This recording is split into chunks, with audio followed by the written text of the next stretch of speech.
Behind me there is the remote mountain village of Ushguli. I've walked 4 days to get here. It's been amazing. If you want to know how I did it, keep watching. The Caucasus Mountains, which form the border between Georgia and Russia.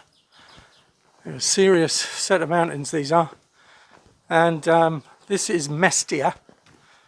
And I'm going to attempt a 4-day walk to Ushguli, which is apparently the most popular multi-day walk in the region.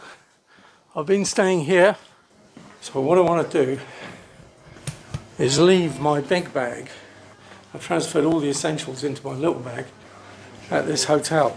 I will show you where you can put the luggage, okay? Where we can keep it. There you go. So I'm not the first person to do this. So having dropped my big bag off here at the hotel I stayed at last night, I can now proceed. Look at these mountains. A bit daunting. Look at that tower. Wow. I can now proceed down into the village where I want to find an ATM because I'm going to need some money, because I don't think there's going to be any cash point machines from here on in.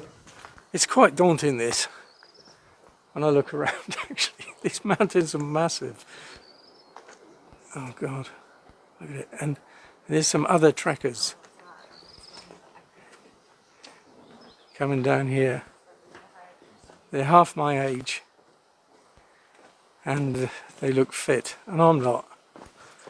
I've been backpacking around for the last 6 months, which is my thing, you know, which makes it sound like I've been tramping and walking down dangerous roads, and I haven't. I've been really lazy. I've been for 2 runs in 6 months and they were very short. I was exhausted after. So we'll see. So the moral of this is, if I can do this, anyone can. So heading away from the very picturesque village of Mestia there, and heading along the trail. So how do I know it's the trail? Well, I've downloaded an app, the All Trails app it's called. It's got heaps of walks in it, including this one. There's a free trial you can get for a week, so I've got that. I've downloaded the actual map, so I'm navigating by phone. Another thing I'm inadequate in is my equipment. I've been backpacking around, as I say, and I've just got what I've got, basically. I haven't got the proper shoes. I haven't got the good backpack, anything really. And I noticed people down in the village there, the proper walking people, they all had these walking sticks, you know, these hiking poles. I haven't got that, so I'm improvising. I've made my own stick. So what I'm going to do, I'm going to take the little knife out of my bag, because I do know enough to bring a knife, and I'm going to whittle away on my stick. And check this out. Hobble down here. Check this out. Look at these tiny little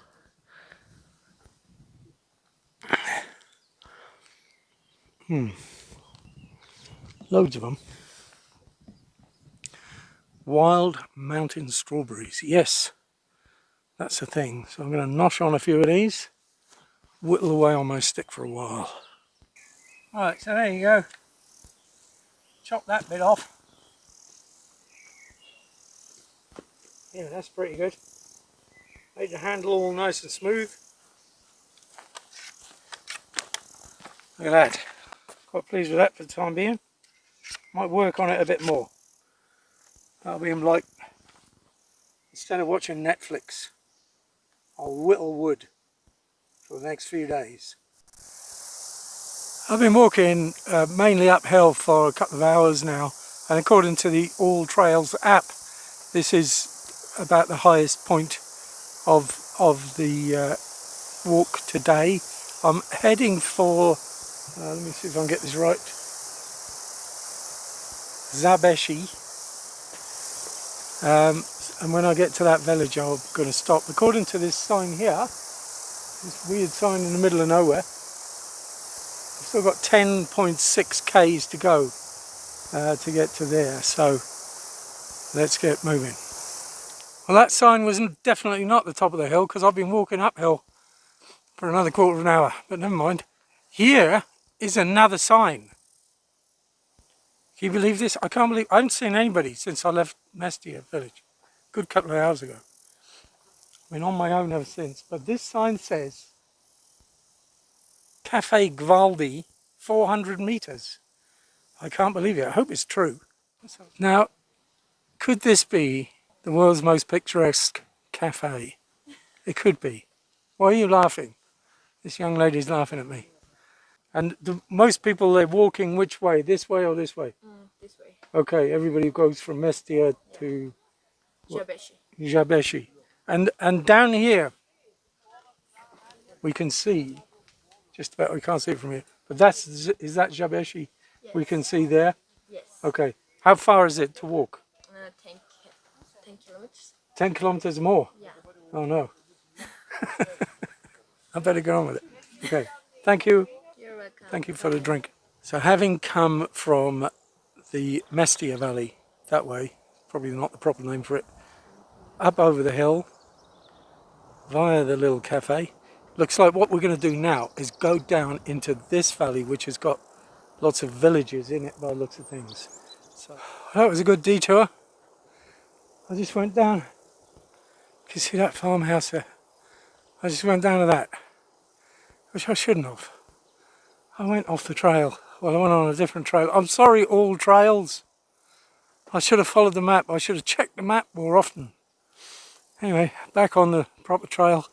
As I traverse the side of this vast valley now, I'm going to try using this completely inadequate phone camera to capture the magnificence of the scenery here. It's breathtaking. That's that little farmhouse. It's all derelict down there that I went to by accident. There's a huge mountain over there. I don't know what it is. But look at this. There's a river running through the bottom of the valley there and a road. There's the mountains on the other side and up to another massive mountain at the other end. It's breathtaking here. Well, let me tell you, that was a lot tougher than I thought it would be. I've been walking for 7 hours now, and this is the village of Zabeshi, my final destination for the day, and I'm really glad to be here. That was tough. That was a tough walk. I'm starting to question my ability to do this. Just between me and you. Anyway, I've just discovered 2 signs which say guest house and guest house. That'll do.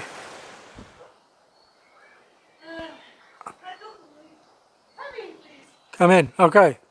Okay, I've found a guest house. Hooray. So, here's my room. I'll get a kid with it, whether I want him or not. And I get this room. Here we are. Very good. Showers down the stairs, down the steps, that's all right. Breakfast and dinner, 70 lari, that'll do. Day 2. Just left the village there. It's 9 o'clock in the morning. Theoretically, it's a shorter day today. We'll see. I'm still aching from yesterday, that's all I know. It's about 11:30 now. So I've been going for 2.5 hours. It's all been uphill, which I don't really mind. The uphills, I don't seem to mind them. It's the downhills that get me in the feet and the knees. So having got to the top of the pass here, I guess we're halfway through the thing now. We've encountered this a ski lift here. Doesn't seem to be operational. One thing I will say today, is I've met some other people on the trail. So that's been good. There are two very frisky horses down here. Check that out. But more importantly, having come over the pass, the view on the other side is even more spectacular than it was on that side. Clouds are coming in. The weather's been kind to me so far. So let's get moving. Yeah, as I feared, it's just starting to rain now, despite the sunshine. It is actually spitting with rain. So I'm going to stick another layer on and hope it's nothing too serious. I'm 4.5 hours in to this 4-hour walk. I've still got a fair way to go. It is coming up to 3 o'clock and I've encountered the village of Adashi, which will be my final destination for the day. So 6 hours walking, feel a lot better than I did yesterday, partly because it was a much shorter walk and partly because the track was much better. It's been a good trail. Yesterday there was a lot of sort of muddy bits that I had to navigate around, walking along a dry riverbed that was full of boulders. So I'm going to get down here now and try and find some accommodation. I know I'm going to be alright because somebody's blasting Pink Floyd from somewhere down in the valley there.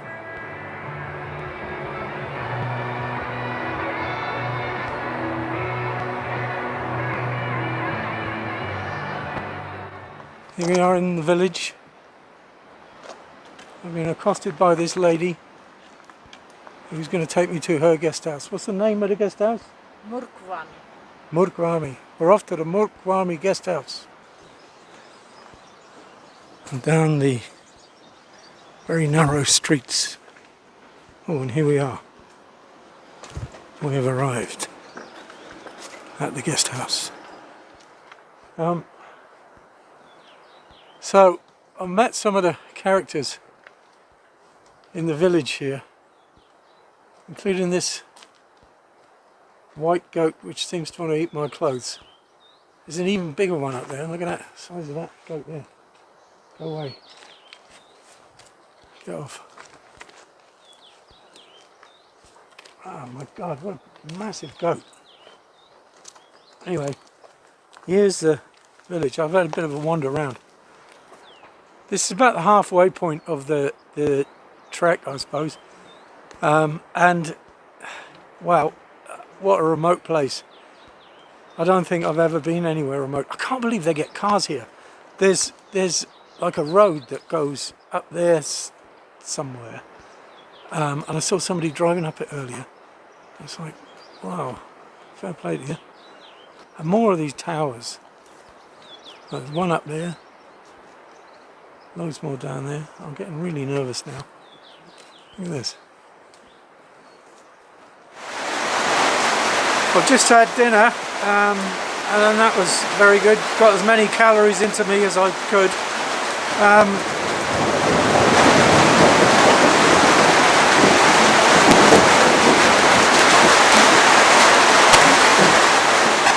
That rain earlier didn't come to much. However, I'm very aware of two things. Number one, my rain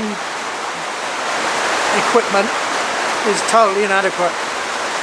Number two, tomorrow is a massive day. It's much bigger than day one, and I struggled on day one. So, wish me luck for day three. Day three. The day has dawned clear and sunny. And I've got to get across this river, for which I'm told I need a horse. And here is one. So I'm following this guy, and he's going to charge me 25 lari to get me across the river on a horse. Am I supposed to keep up with him? He's miles away.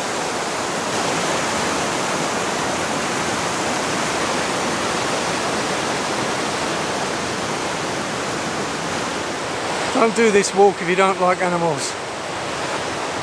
Look at this, man. It's like a fairy tale village. I've never been anywhere like this. I made a bit of a serious error there. I forgot my stick. Left my stick behind at the guest house. I had to go back and get it. As if today's walk isn't long enough, I decided to make it that bit longer. I've been walking for an hour now. I still haven't come across the bit where the horses cross this river. I'll just keep walking, but I've come around the corner sort of thing of this valley, and I don't know if you can really see the mountains in the distance there, but they are huge, absolutely majestic. So after a good bit more walking, I've eventually come across the bit with the horses, and there's a couple of people there who've got a lift across. These people down here, it looks like they swam. Anyway, I'm going to invest 25 lari in a horse. Here comes my horse now. Oh, I'm excited. And I'm across. It's still got a bit wet actually, got kind of splashed halfway across, but yeah, it was not too bad. Worth the money, I think, just to stay dry. There's people down here. There seems to be a choke point. This is the most people I've seen on this trail, right here. Right now, there's loads of them. It's been empty, really. But I've been walking for about an hour and a half since crossing the river.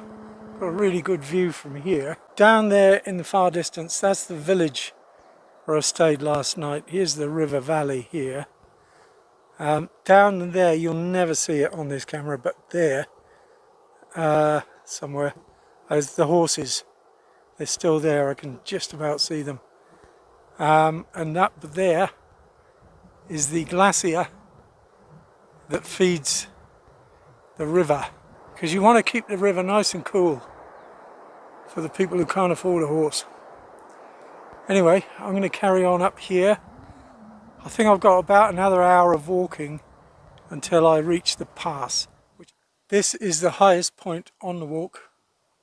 This is, I'm going to try and say this, Chender Pass, where I've been surprised by some people doing press-ups. Not something I anticipated, I've got to admit. What a view. Can't describe it really. I'll do a 360.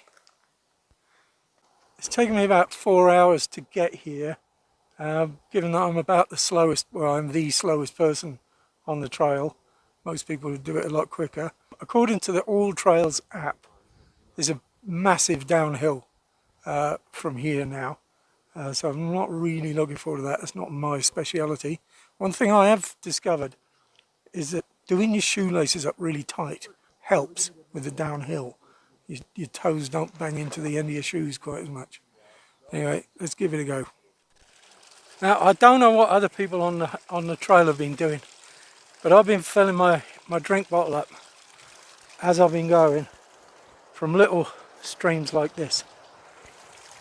So I've been reasonably picky about where I've filled up. A place like this I think would be ideal. If you look up, there's no cattle up there. It's all kind of wilderness. And it's better to fill up on the way down the hill, because then the first stream you come across, you know what's above it. If I can get the camera in here, you can see, you know, that water's flowing really fast and coming from what looks like pristine territory up there. I'm doing my vlog, yes. Where are you from? From France. Right. Oh, you've walked a long way. Yeah, like 15 kilometers. Right. Yeah. Didn't get my joke. We're nearly there. Not this village, the next one. Oh, it's the next one. Oh no. Got the wrong bloody village. Oh no. I'm lost. Hello. Hello, hello. I haven't seen people for ages, but then two turn up all at once. I thought this was the village I'm going to. They might be. I think I will. The weather caught me out at the end there. I think this is the village of Galdi or something. But that's alright. Bit of rain. Stopped again now. Made the streams a bit bigger, which made them a bit more of a challenge to cross. But I've managed it. I've donned my wet weather gear. A plastic bag. One thing I'll say about this day 3 is there's nothing between the place I stayed at last night, can't remember the name, and here. So I've been walking for 7 hours nearly, and nothing. Guys on horses, the guys that by the river with the horses, that was it. Other than that, the only people I've seen are other walkers. Right, change of plan. I'm leaving this village behind. This village was like, that's it. It was a small village. But I'm going to leave that one behind. And I'm going to go to the next one, because those French people told me the next one is 4 kilometres. A mere 4 kilometres down the road. And I think it might rain tomorrow. And it's stopped raining now. So if I can knock off this extra bit today, I will. So finally, here's the village of Ibrali. It looks really small. I hope I can find somewhere to stay here. It's been a long day, like 8 hours of walking. I've only stopped to make videos, and yeah, I'm feeling it. Yeah, I don't know, this is like a ghost village. Oh, wait a minute, there's some people. What did I say? This is a wonderful village. Don't tell them I said that. Is there a guest house where I can stay? Yes, this guest house that ready. Ucha. Right. This very good guest house. This one? This is good. Good. They're all good. Right, well if they're all good, we'll try this one. It's got a flag. That's a good thing. I like flags. And then just got a flag. It's got a sign. I like signs too. You see that? Ushguli. 12.7 kilometres. So I found a place to stay. And here it is. Hello? Dinner is ready. Dinner is ready. Yes. Oh, good. I've just got to show you one thing before dinner is ready, though, because I've discovered my favourite boiler in the world. Look at this. That's a wood burning stove, a big metal wood burning stove, and this is the boiler. And the flue, the chimney, passes through the middle of the boiler, and it heats the water. And the water coming out of the tap there, it's not called a boiler for nothing. You can make tea out of it. Anyway, just had a well-deserved shower. And now we're going to have dinner. Dinner is ready. Okay, I know dinner is ready. Because I want to show you the amazing dining room with its own piano. Look at this. Who would have thought that a little village like this would have such a room? And she told me her grandfather's father built it. It's got like stone walls and dead animals. As a vegetarian, I always approve of dead animals on the wall. Day 4, our final day. Bit discouraged by the clouds. Encouraged by this sign. Ushguli, 12.7 kilometres. So it's down the road we go. Been walking for half an hour and realised something terrible. I've left my stick behind again. Too far back this time. I'm on the last day as well. I'm not going to walk back for it. Hope somebody picks that stick up, walks to Ushguli, leaves it there. Somebody else picks it up, walks back to Mestia, and that stick has a life of its own. What a stick. If you ever do this walk, Look out for that stick. I commend it to you. Walk down to this road now, walking along a road, crossing over this bridge where they've installed speed bumps. Check these things out. Look at that. It's like half a log. I like that. My favourite ever speed bump. Well, the All Trails app has let me down a bit here. This is the trail. There's kind of a trail the other side of this fence, but this is definitely a fence, it's not a gate. So it's been blocked off. So I'm going to have to find my own way. So I'll walk back down to the main road. I'll walk along here to the next village where I think I can rejoin the proper trail. So a bit further along the road, and I think what I can do is cross over this old bridge and then walk past this haunted castle, and I'll be back on the main trail. It's quite a good detour actually. I quite like old bridges and haunted castles. Yeah, here I am, back on the trail. Well, I just walked down from down there, sort of river level. Anyway, we're going along here now, and I think it's just coming to rain. Anyway, been lucky with the weather so far. It's 20 past 12 now. I reckon I'm about halfway through the day. It's been raining on and off. I've been making good progress, I think. I've gained a companion. It's better than it looks, he stinks.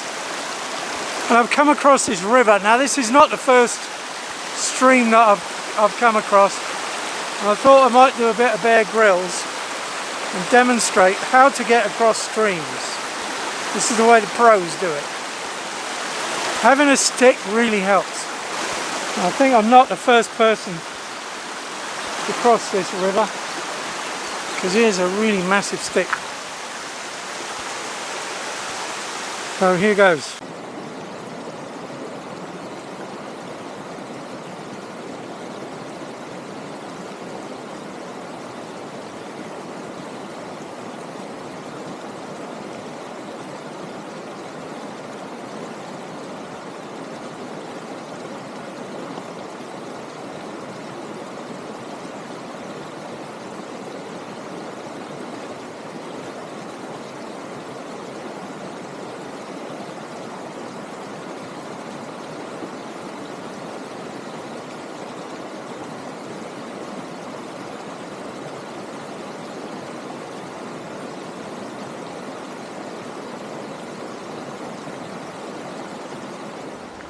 I've made pretty good time today. It's 2:15 and I'm walking into the village of Ushguli, which means that day 4 and the whole trek is done. Wow, I've tested myself. Yeah, it's not for the faint-hearted. Old age is not for the faint-hearted, actually.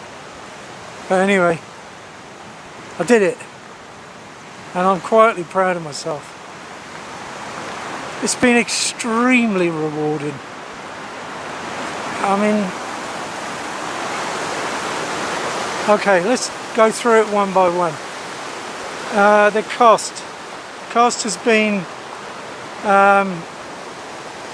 70 lari, 80 lari and 90 lari a night for the accommodation. I had to pay 25 lari for a horse across the river. Sorry about that, it's a bit noisy because of the water. It's my final river crossing. What else? I had to pay 2 lari to walk through somebody's property. And that was about it. So all up, it costs this much on the screen in actual money. So not much, it's been cheap. The weather, I've been really lucky with the weather. It has rained. It's the 1st of July today, and June is the wettest month of the year. It's not all luck though, because I had the luxury of being in Tbilisi before this, and I kept an eye on the weather, and I timed my trip here for a good weather window. It wouldn't have been as good in the rain. Which brings me on to the scenery. I mean, first of all, there's the villages.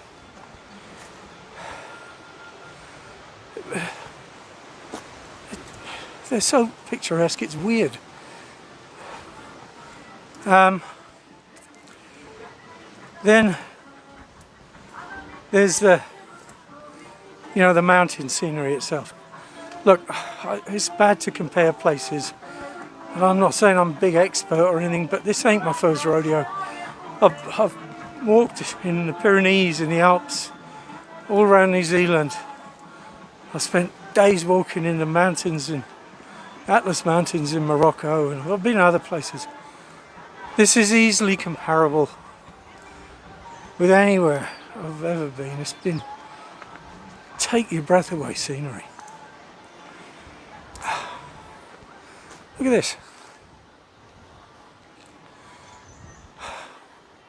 Okay, look. This is it. I'm here. I've arrived. Feel quite emotional. Let's get a taxi out of here. Back to Mestia.